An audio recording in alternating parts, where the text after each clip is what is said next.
तो गाइस कैसे हैं आप सब लोग। रीइंकार्नेटेड के एपिसोड 61 के साथ हाजिर हूं। तो लास्ट एपिसोड के एंड पे हमने देखा था लिटिल फेरी दोनों ड्रैगन्स के साथ फाइट कर रही होती है, जबकि जाउची को उसका पेंडेंट भी मिल जाता है। लेकिन जाउची मोली से कहता है मैं यहाँ से जाऊंगा नहीं, मैं लिटिल फेरी की हेल्प करूंगा क्योंकि वो यहाँ पर मेरी हेल्प करने के लिए सिचुएशन में फंसी है। ड्रैगन लिटिल फेरी के ऊपर अटैक करने के बाद कहता है तो इस बार तो काफी ज्यादा स्ट्रॉन्ग इंसान यहाँ पर आया है, तो अपनी एम्परर राम में पहुंचने से सिर्फ एक कदम दूर हो। तुम इस वक्त अपनी स्काई परफॉर्म राम के पीक पर हो, इसी वजह से तुम यहाँ पर हमारे ड्रैगन गार्ड का ट्रेजर लेने के लिए आई हो क्योंकि तुम्हें लगता है कि तुम बहुत ज्यादा स्ट्रॉन्ग हो। लेकिन अफसोस की बात तो यह है कि पहले तुम्हें यहाँ पर हमारा सामना करना पड़ेगा। अब जबकि तुम यहाँ पर आ चुकी हो तो वापस जाने के बारे में सोचना ही मत। तो फेरी उसे कहती है जी तुम किस तरह की बात कर रही हो, मैं तो बस यहाँ से पास से गुजर कर जा रही थी, इस सब से कोई भी ताल्लुक नहीं है और ना ही मुझे तुम्हारा ड्रैगन गार्ड का ट्रेजर चाहिए, ना ही मैंने यहाँ पर तुम दोनों को ऑफेंड किया है, मेरा तुम लोगों से कोई भी ताल्लुक नहीं है, मुझे यहाँ से जाने दो। लेकिन वो ड्रैगन उसकी बात नहीं सुनता, फिर से अपने मुंह में एनर्जी क्रिएट करता और उसे कहता अपनी बकवास बंद करो, तुम सभी इंसान बहुत बड़े कमीने हो, सिर्फ यहाँ पर हमारे खजाने को लूटने के लिए आते हो। और वो फिर से उसके ऊपर अटैक कर देता है। लिटिल फेरी कहती है लगता है कि तुम ऐसे मेरी बात नहीं मानने वाले, कि तुम फाइट करना ही चाहते हो तो मैं फाइट करूंगी। वो अपनी स्पेशल टेक्निक जिसका नाम फ्रोजन क्लाउड डोमेन होता है उसको एक्टिवेट करती है। वो एक डोमेन होती है जैसे की डोमेन हम लोग पहले भी मानवा में देख चुके हैं। जाउची भी ये देखकर काफी हैरान होता है। जाउची कहता है लिटिल फेरी ने एक डोमेन क्रिएट किया है, लेकिन एक डोमेन तो सिर्फ वही प्रैक्टिशनर्स क्रिएट कर सकते हैं जो कि एम्परर राम के एक्सपर्ट्स हुए। तो अभी एम्परर राम में पहुंची भी नहीं, लेकिन फिर भी ये यहाँ पर अपनी डोमेन क्रिएट कर रही है। जाउची हमें डोमेन के बारे में बताता है कि लेजेंड्स के मुताबिक यानी कि कहानियों के मुताबिक जब एक डोमेन को क्रिएट किया जाता है, जो भी उस डोमेन को क्रिएट करता है तो उसके अंदर भी चीज उसके साथ ट्रैप होती है, वो उसके ऊपर हर एक तरफ से अटैक कर सकता है। वो पूरी की पूरी डोमेन वही बंदा कंट्रोल कर रहा होता है जिसकी वो अपनी डोमेन होती है। लिटिल फेरी अगर एम्परर राम में चली गई तो इस डोमेन की पावर के साथ तो उसकी प्रोफाउंड एनर्जी बहुत ज्यादा बढ़ जाएगी। तो लिटिल फेरी डोमेन क्रिएट करने के बाद उस ड्रैगन को अपनी डोमेन के अंदर ट्रैप कर लेती है और फिर वहीं पर उसके ऊपर साइड से अटैक करती है। वो जब उसके ऊपर अटैक करती है तो उस ड्रैगन के स्केल्स भी उतरना शुरू हो जाते हैं। डोमेन के अंदर तो वो चाहे किसी भी एंगल से उसके ऊपर अटैक कर सकती है, लेकिन असल में वहाँ पर दो ड्रैगन्स हैं, इसी वजह से उसकी डोमेन की पावर इतनी ज्यादा स्ट्रॉन्ग नहीं है। और ऊपर से हमारी लिटिल फेरी वो तो अभी स्काई राम में है और उसकी डोमेन इतनी पावरफुल हो भी नहीं सकती थी। दोनों ड्रैगन जब मिलकर उसकी डोमेन के ऊपर अटैक करते हैं तो वो उसकी डोमेन को तोड़ना स्टार्ट कर देते हैं। लिटिल फेरी कहती है ये तो बहुत ही बुरा है कि यहाँ पर दो फ्लड ड्रैगन्स हैं, मेरे लिए तो अकेले ड्रैगन को भी अपनी डोमेन के अंदर संभालना काफी ज्यादा मुश्किल था, लगता है कि आज मेरी मौत पक्की है, मैं यहाँ से बचकर नहीं निकल पाऊंगी, चाहे मैं यहाँ पर अपने सारे के सारे सीक्रेट स्किल्स को क्यों ना यूज कर लूं। जाउची कहता है लिटिल फेरी की डोमेन टूट चुकी है और मुझे नहीं लगता कि वो ज्यादा देर तक दोनों ड्रैगन्स के सामने टिक पाएगी, मुझे कुछ ना कुछ तो करना पड़ेगा। जाउची मोली से कहता है लिटिल प्रिंसेस मुझे जल्दी से बताओ कि तुम्हारे पास कितनी स्ट्रेंथ है, क्या तुम उसकी मदद कर सकती हो। मोली से कहती है नहीं मैं उसकी हेल्प नहीं करूंगी, अगर मैं चाहूँ तो मैं उन दोनों ड्रैगन्स को सिर्फ एक ही अटैक के साथ मार सकती हूँ, चलिए तो इन दोनों ड्रैगन्स को मारना मच्छर को मारने के बराबर है। लेकिन अगर मैं इन दोनों ड्रैगन्स को मारूंगी तो पिछले एक साल से मैंने अपनी बॉडी के अंदर जितने पॉइजन को न्यूट्रलाइज किया है वो सारे का सारा पॉइजन वापस से मेरी बॉडी को कवर कर लेगा, इसलिए मैं अपनी पूरी एक साल की मेहनत को सिर्फ एक अनजान लड़की के लिए जाया नहीं कर सकती। तुम्हारी तरह नहीं हूँ, मैं एक अच्छी लड़की नहीं हूँ, मैं बहुत ज्यादा जालिम हूँ और ऊपर से मैं इस लड़की को जानती भी नहीं हूँ, तो इसके लिए मैं अपनी पूरे साल की मेहनत को जाया क्यों करूँ, बड़ी मुश्किल से अपनी बॉडी को स्टेबल किया हुआ है, मैं तुम्हारी मदद नहीं करूंगी। वो दोनों ड्रैगन उसे कहते हैं लिटिल ह्यूमन लगता है कि तुम अपनी लिमिट तक पहुंच चुकी हो, हालांकि तुम स्काई परफॉर्म राम की पीक पार हो, लेकिन फिर भी तुम हम दोनों ड्रैगन्स का मुकाबला नहीं कर सकती, तुम्हें क्या लगा था कि तुम ड्रैगन रेस का मुकाबला कर सकती हो। लिटिल फेरी उनसे कहती है हम लोगों में आपस में पहले कोई झगड़ा नहीं था, ना ही मैंने तुम्हें कभी ऑफेंड किया, मैंने तुम्हें बताया भी कि मैं सिर्फ यहाँ से गुजर कर जा रही थी, तुमने मेरे पर पहले अटैक किया है और तुम मुझे मारना चाहती हो, मुझे लगता है कि अब मुझे अपने सीक्रेट आर्ट को यूज करना पड़ेगा, मैं यहाँ पर मरने वाली हूँ तो तुम दोनों में से एक को तो अपने साथ लेकर मरूंगी। लिटिल फेरी वहाँ पर अपनी एक फॉरबिडन आर्ट को यूज करती है जो कि बहुत ज्यादा पावरफुल होती है। वो उस फॉरबिडन आर्ट के जरिए से एक ड्रैगन के ऊपर अटैक करती है। स्पेशल टेक्निक का नाम frozen cloud forbidden technique zeroth aurora होता है। इस टेक्निक के साथ जब ड्रैगन के ऊपर अटैक करती है तो ड्रैगन की बॉडी वहाँ पर आइस में कवर होना शुरू हो जाती है। तो ड्रैगन उसे कहती है तुम्हारी स्ट्रेंथ तो काफी ज्यादा है, इस बार जो तुमने अटैक किया है इसमें काफी ज्यादा अलग औरा निकला है, लेकिन हमारी लिटिल फेरी भी अब काफी ज्यादा एग्जॉस्ट हो चुकी है, उसने अपने लास्ट मूव को यूज कर दिया है। तो लिटिल फेरी ने जिस ड्रैगन के ऊपर अटैक किया था हालांकि उसकी बॉडी आइस में कवर हो चुकी है, वो ड्रैगन फिर भी उसे कहती है क्या तुम्हें वाकई में लगता है कि तुम इस अटैक के साथ मेरी बॉडी को आइस में कवर करके जमा कर मार सकती हो। हमारे जैसे ड्रैगन्स के लिए इस तरह की इंजरी तो कोई मायने नहीं रखती क्योंकि मैं बहुत ही जल्दी यहाँ पर अपने आप को दोबारा रीजनरेट कर लूंगी। उसी के साथ वहाँ पर उसकी बॉडी हाफ में कट जाती है और वो ड्रैगन मर जाती है, जबकि दूसरा ड्रैगन बहुत ज्यादा गुस्सा हो जाता है और चिल्लाकर उसे कहता है तुम्हारी हिम्मत कैसे हुई, तुमने मेरी वाइफ की जान ले ली, तुमने मेरी वाइफ को मारा है, अब मैं तुम्हें मार डालूंगा। लिटिल फेरी उसे कहती है मैंने तुम्हें बताया भी कि मैं बस यहाँ से गुजर रही थी, फिर भी तुमने मेरे पर अटैक किया और मेरी जान लेने लेने की कोशिश की। यहाँ पर तुम दोनों ने बहुत बड़ा गुनाह किया है और तुम दोनों की मौत के बाद भी ये गुनाह नहीं धुलेगा। मोली वहाँ पर खड़ी देख रही होती है। वो जाओची से कहती है हालांकि उसने एक ड्रैगन को मार दिया है, ये लड़की खुद भी बहुत ही जल्दी मरने वाली है क्योंकि इसने जहाँ पर एक फॉरबिडन आर्ट को यूज किया था, उस फॉरबिडन टेक्निक को यूज करने की वजह से कि परफाउंड वेन्स डैमेज हो चुकी हैं। लेकिन कम से कम वो उन दोनों ड्रैगन्स में से एक ड्रैगन को तो मारने में कामयाब हुई, लेकिन अब जबकि उसकी परफाउंड वेन्स टूट चुकी हैं तो उसके लिए अब सिर्फ मौत बची है और कुछ भी नहीं, क्योंकि वो बहुत ही जल्दी मरने वाली है। जाओची चिल्लाकर मोली से कहता है ऐसा नहीं हो सकता, मैं ऐसा होने नहीं दे सकता, उसने मुझे प्रोटेक्ट करने के लिए यहाँ पर ये सब कुछ किया है, वो मेरी वजह से मर नहीं सकती। वो मोली से कहता है मोली प्लीज जल्दी करो और उस दूसरे ड्रैगन को मार दो, मैं तुमसे भीख मांगता हूँ। लेकिन मोली अभी भी उसकी बात नहीं सुनती। लिटिल फेरी ऊपर से नीचे की तरफ गिर रही होती है, जबकि हमारा जाओची भी जंप करते हुए आगे बढ़ता है ताकि उसे कैच कर सके। वो मोली से कहता है मोली प्लीज इस बार मेरी हेल्प कर दो, तुमने यहाँ पर मेरी हेल्प नहीं की तो फिर मैं भी इस लड़की के साथ यहीं पर इस फ्लड ड्रैगन के हाथों से मरना पसंद करूंगा, और अगर मैं मरूंगा तो मेरे साथ साथ ह्यूमनली पॉइजनस ब्रीड भी खत्म हो जाएगा और तुम भी मारी जाओगी। जाओची लिटिल फेरी को कैच करके नीचे उतर आता है। मोली उसे कहती है तो तुम इस प्रिंसेस को यहाँ पर धमकी दे रही हो, तुम चाहती हो कि मैं तुम्हारी धमकी में आकर यहाँ पर इस ड्रैगन को तुम्हारे लिए मार डालूं। तो वो ड्रैगन भी नीचे उतर आता है और उनके ऊपर अटैक करता है, जबकि मोली वहीं पर अपने हाथ को पीछे की तरफ झटकती है और उसके अटैक को डिफ्लेक्ट कर देती है। उस ड्रैगन की तरफ गुस्से के साथ देखती है और उसे कहती है हिम्मत कैसे हुई, तुम एक लो लेवल के फ्लड ड्रैगन हो जबकि तुम मेरे जैसी प्रिंसेस के सामने इस तरह अटैक करने की हिम्मत कर रहे हो। ड्रैगन भी ये देखकर बहुत ज्यादा हैरान होता है और कहता है आखिर तुम हो कौन। लेकिन हमारी मोली उसी वक्त अपने हाथ को घुमाती है और उसके ऊपर एक ही स्लैश लगाती है और सिर्फ एक ही स्लैश के साथ वो उस फ्लड ड्रैगन को मार देती है। तो मोली उस फ्लड ड्रैगन को मारने के बाद वो भी नीचे उतर आती है। जाओची लिटिल फेरी को वहीं पर नीचे रखता है और मोली से कहता है मोली क्या तुम ठीक हो। मोली अब काफी ज्यादा गुस्से में होती है, वो पीछे की तरफ अपना मुंह घुमा लेती है और उसे कहती है हाँ मैं ठीक हूँ। फिर साथ ही वो उसके ह्यूमनली पॉइजनस ब्रीड के अंदर चली जाती है और गुस्से के साथ उसे कहती है पूरा साल जहाँ पर मेहनत की, अपनी बॉडी के अंदर से पॉइजन को निकालने की कोशिश की, लेकिन तुमने जहाँ पर इस ड्रैगन को मरवाने के चक्कर में और इस अनजान लड़की को बचाने के चक्कर में मेरे पूरे साल की मेहनत को जाया कर दिया है। मैं बहुत ज्यादा गुस्से में हूँ। अगले 3 महीने तक तुम दोबारा मुझसे मदद के लिए मत कहना और ना ही मैं तुम्हारी मदद करूंगी। जबकि हमारा जाओची काफी खुश होता है और उसे कहता है मोली तुम्हारा बहुत बहुत शुक्रिया। साथ ही वो लिटिल फेरी की तरफ आगे बढ़ता है, वो उसकी बॉडी को हाथ लगाकर चेक करने लगता है तो वो बेहोश हालत में उसे कहती है मेरी बॉडी को टच मत करना। जाओची अपना हाथ पीछे हटा लेता है और उसे कहता है अच्छा ठीक है मैं तुम्हें टच नहीं करूंगा, तो सिर्फ तुम्हारी बॉडी की सिचुएशन को चेक करना चाहता हूँ कि तुम्हारी हालत इस वक्त कैसी है। साथ ही जाओची सोच रहा होता है मोली ने बिल्कुल ठीक कहा था, इसने जिस फॉरबिडन आर्ट को यहाँ पर यूज किया है उस फॉरबिडन आर्ट की वजह से इसकी बॉडी के अंदर जो परफाउंड वेन्स थी वो सारी की सारी डैमेज हो चुकी हैं। इसके बचने के चांसेस बहुत ज्यादा कम है। अगर हम इसकी परफाउंड वेन्स को दोबारा रिकंस्ट्रक्ट करें तभी हम इसकी जान बचा सकते हैं। मुझे इसकी वेन्स को दोबारा बनाना होगा, लेकिन इसकी परफाउंड वेन्स को दोबारा बनाने में से बहुत ज्यादा दर्द होगा, इसकी बॉडी को टच भी करना पड़ेगा और इसके बदले ये मरना पसंद करेगी। लिटिल फेरी भी अपना मुंह दूसरी तरफ घुमा लेती है, वो जाओची से कहती है मेरी परफाउंड वेन्स डैमेज हो चुकी हैं, अब मैं तुम्हारे लिए बेकार हूँ, ना ही तुम्हारी मदद कर सकती हूँ ना ही अपनी मदद कर सकती हूँ, तुम यहाँ से चले जाओ, अपनी जान बचाओ, सबका ब्लेम तुम्हारे ऊपर नहीं है। मोली जाओची से कहती है तुम्हें यहाँ पर इसको मनाने की जरूरत नहीं है, इस वक्त इसकी परफाउंड वेन्स डैमेज हो चुकी हैं और अगर इसकी परफाउंड वेन्स को तुम दोबारा ठीक भी करोगे तो इसकी सारी कल्टीवेशन जाया हो जाएगी, इस तरह पूरी जिंदगी की कल्टीवेशन को जाया होते हुए ये नहीं देख पाएगी। इस लड़की का इलाज करना तो काफी ज्यादा आसान हो सकता है तुम्हारे लिए, लेकिन इसको इलाज के लिए मनाना बहुत ज्यादा मुश्किल है क्योंकि ये खुद यहाँ पर मरना चाहती है। जाओची उसे कहता है लिटिल फेरी तुम्हें यहाँ पर घबराने की जरूरत नहीं है और ना ही टेंशन लेने की जरूरत है, मैं एक डिवाइन डॉक्टर हूँ, मैं तुम्हें बचाने का कोई ना कोई तरीका जरूर निकाल लूंगा,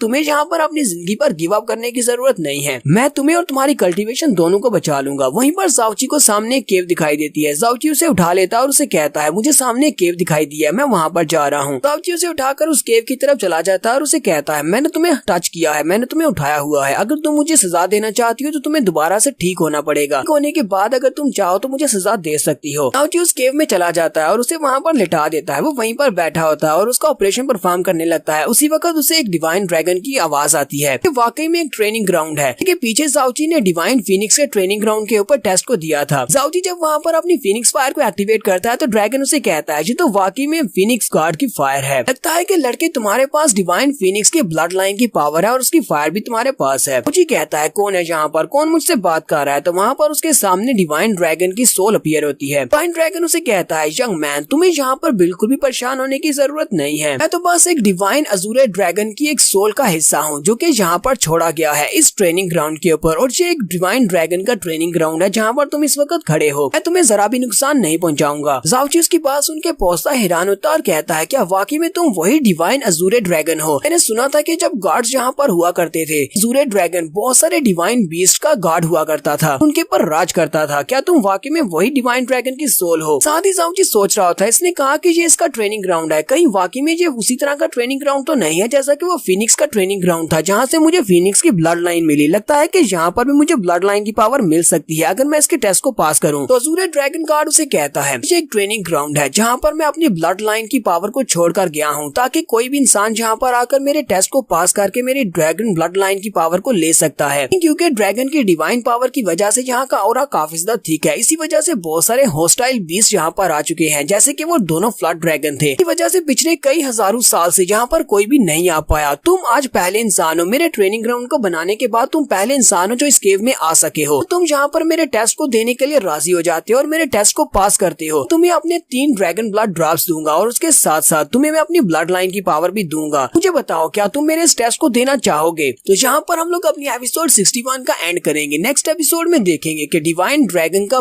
जो ट्रेनिंग ग्राउंड है उसकी स्टेप कितने ज्यादा मुश्किल हो सकते हैं। तो एपिसोड की एक्सप्लेनेशन अच्छी रखी हो तो कमेंट करके जरूर बताइएगा। चैनल को सब्सक्राइब कर दें, वीडियो को लाइक और शेयर कर दें। शुक्रिया।